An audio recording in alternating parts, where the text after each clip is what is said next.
ప్రతి మగవాడు ఆలోచించాలి. ఈ క్షణంలో భర్త ప్రాణం పోయినా భార్యకి ఏమీ జరగకూడదండి, ఆర్థికమైన లోటు జరగకూడదండి.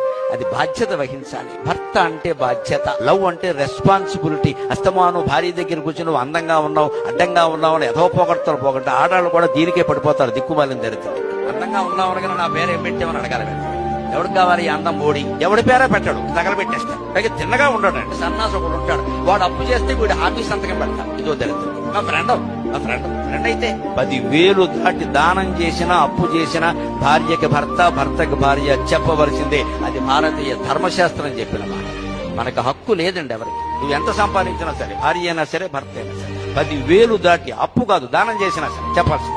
వాడు చెయ్యొద్దు అంటే మానేయవలసిందే. వాళ్ళు ఒప్పించే వరకు ఉండాలి. ఆ ఇంట్లో చెబితే చేయనివ్వరండి, మానయ్య. ఎందుకు చెప్పారు? నీ క్షేమం కోరి చెప్పి ఆమె ఒప్పించు అయితే మానయ్య. మన పౌరుషాల కోసం వేదికల మీద మన పేర్లు చదవడం కోసం విరాళాలు ఇస్తూ పోతే రేపొద్దున ఈవిడేం చేయాలంటే